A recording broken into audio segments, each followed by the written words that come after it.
So, welcome back to day 5, and thank you for following us along on this journey to showcase what it's like to become a personal trainer.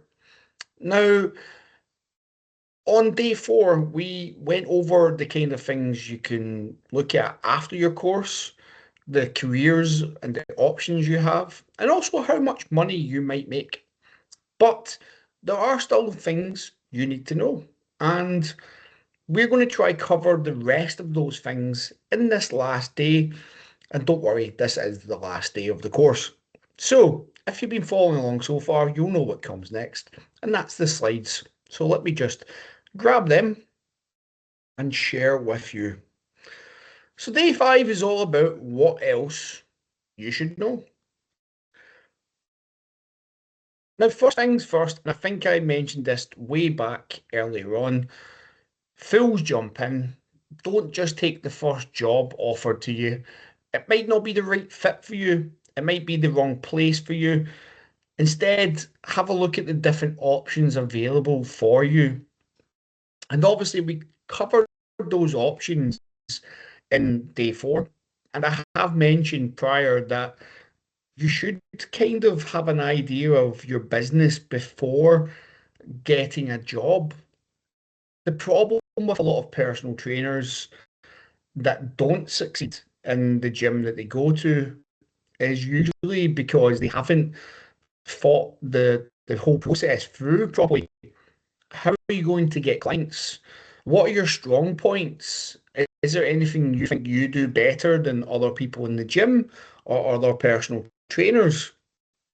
Do you offer something unique? Are you better at speaking to people than other trainers? Do you have some unique programs that you might be able to offer? Is there going to be something you do that sets you apart? When are you going to be working? Are you going to be at peak hours? Or are you going to have to do shifts on the gym floor? There's a lot of things to consider before you get that first role. And really, fools do jump in. As a former manager myself, I try to help my PTs be as successful as they could be.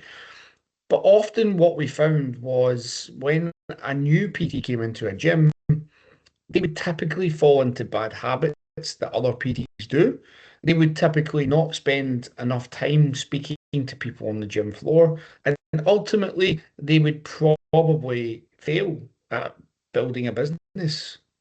Now, most gyms will give you the 3 month embedding period where you're there to pick up clients and get busy over the first 3 months. But if you're not there all the time, maybe if you have a second job you're doing and you're just not really bringing in the money, you'll eventually focus on where you are getting money from, and that will be that second job.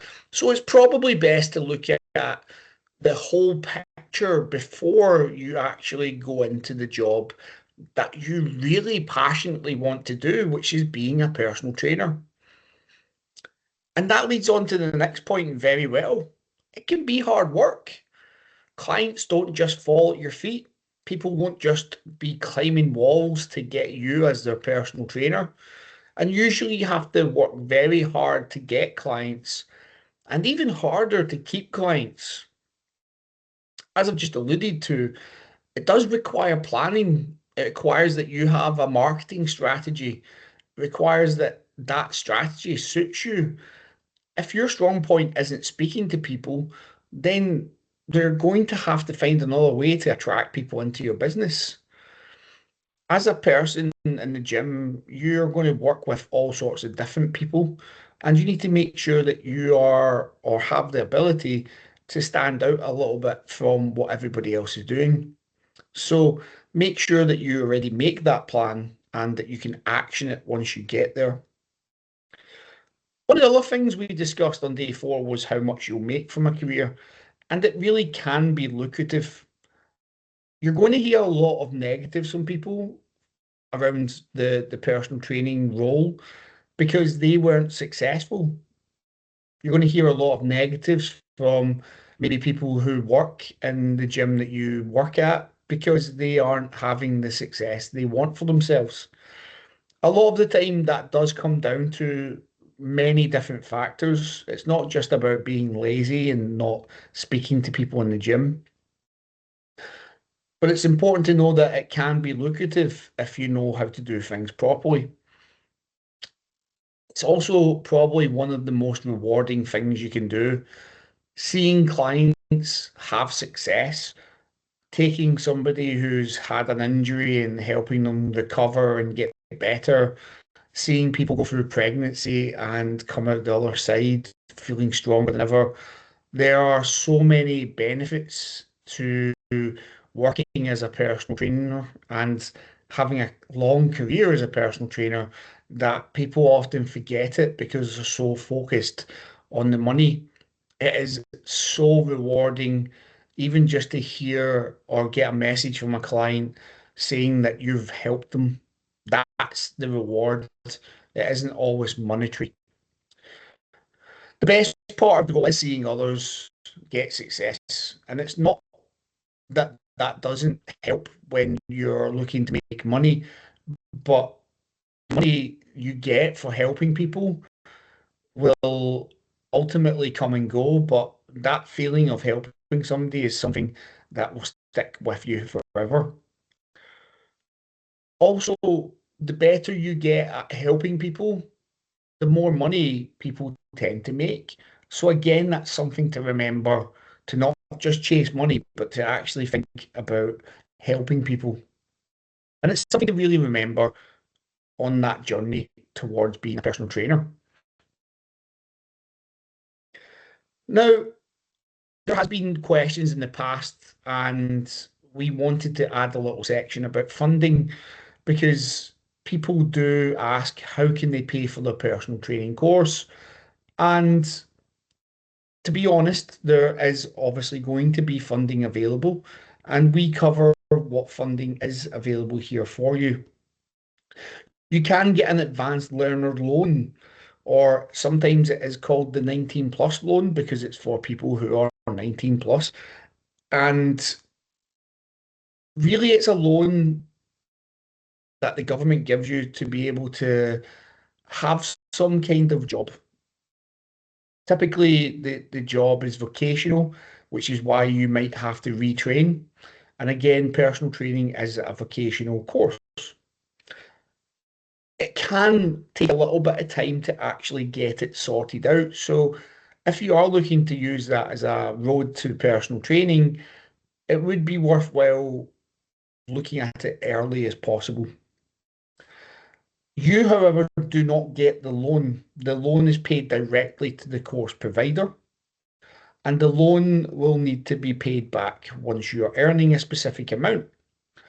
Again, the government website will tell you how much you need to pay and what might happen with that loan.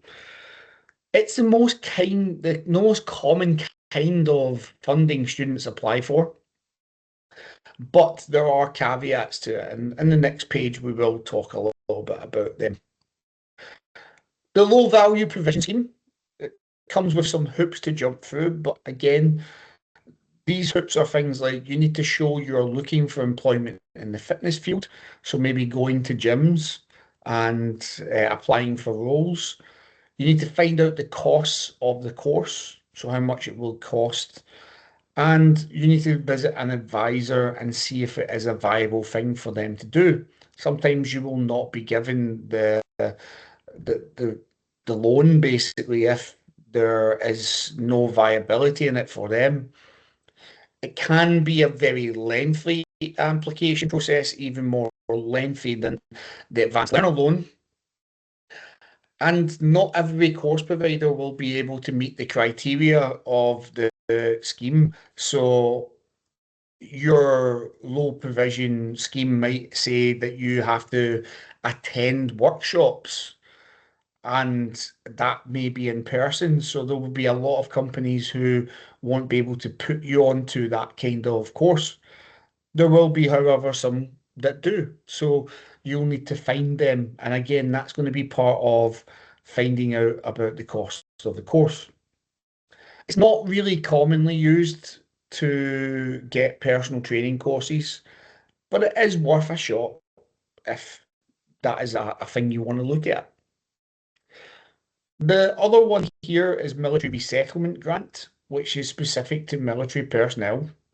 If you've served for 12 years in the military, you can get a grant. The grant will be shown on the government website, but it's roughly about £12,000. And it's not a loan, but it can be used for the personal training diploma. So you can use part of that grant to pay off your personal training diploma, or put it towards whatever training you see fit for yourself, if that is something you're thinking about and you are ex-military.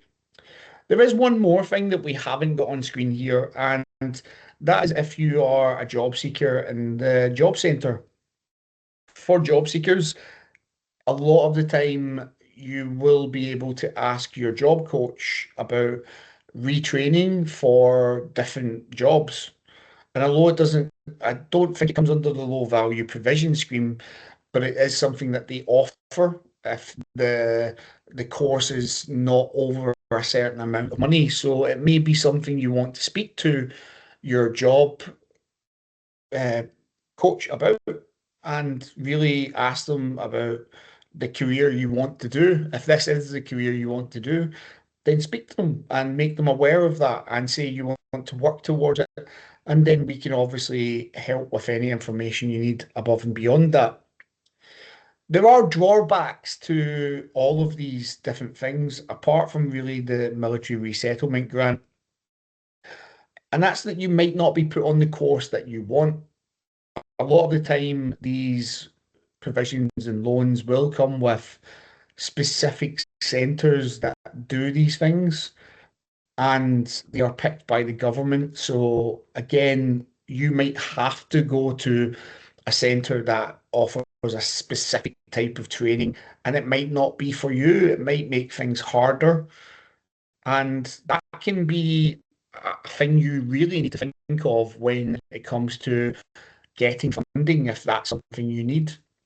Of course, there is obviously the non-funding part, and that is really self-funding your course. Although you might think that paying for your course is going to be very expensive, hopefully we've shown over the past couple of days that it actually makes sense in the long run. You're going to be actually able to make that money back very quickly. If you pay for the course, you'll be able to also get all the things that you want from the course, the type of education, the way the course is performed with you, and all the extras that you want. You're going to get more flexibility in the learning that you do as well. So, as I said in the last slide, you will probably be given a course if you get a loan or get to be part of the provision scheme.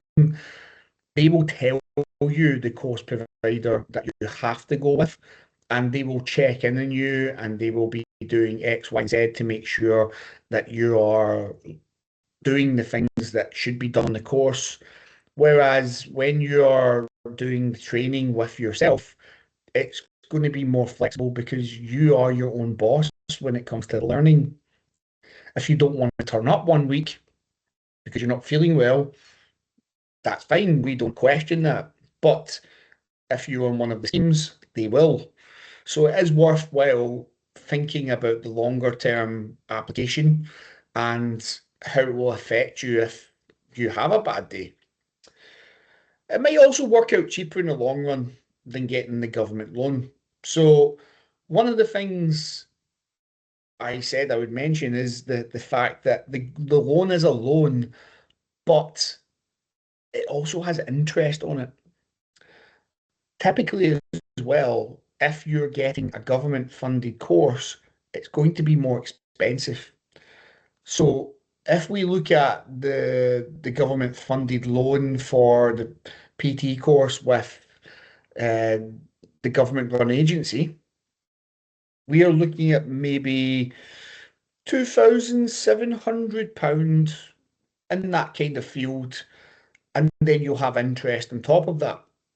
Whereas with us, to get the live course, 10 CPDs, that includes your diploma, obviously, and unlimited support moving forward, you're talking 1999. So there's a big difference there when it comes to you may end up paying an extra £1,000 in the long run. It also means that you're going to get the education that you want, so you don't have to rely on what they're just giving you. Obviously, there's no interest to be paid if you're doing payment plans with us, but on the government loan, you will have that interest. Choosing your course provider yourself will get you better education because even as a personal trainer, you have to believe in the personal trainer. You're going to have to believe in the education that you're going to get. And sometimes you might not believe the person who's in one of the government courses, or the course material might not be up to your spec, and you might not get the same kind of recognised qualification with the government one.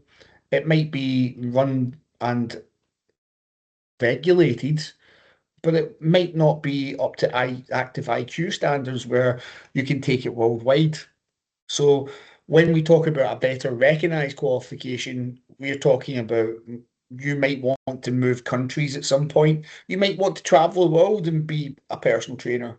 And you might not be able to do that if you go down the government funded route. Whereas if you self-fund your course, obviously you will get a better qualification to the standard that you want. In a government funded course, the course is provided for you, as we've spoke about, and that means the range of flexibility and attendance for that course is not going to be there. Whereas with us or with other training providers, there is going to be that flexibility. And again, because the course is paid for by you, we will be trying to look after you. Whereas a lot of the time on other courses that are funded, sometimes they can be a little bit nonchalant. When you self-fund a course, you will have to wait a long time to get started because you're going to have the processes to jump through. As we say in the next line, you will have those hoops to jump through for the government funded courses. It's going to impact the amount of time you have. And if you have to wait a long time, then it might be worthwhile just saving up and making sure that you can afford payments per month for the course you do choose. Obviously, we've alluded to this, but you will most likely receive better support in a funded course because you're paying for it. And if you're not happy with what people do, there are many avenues to seek your money back, or you can just stop paying the course.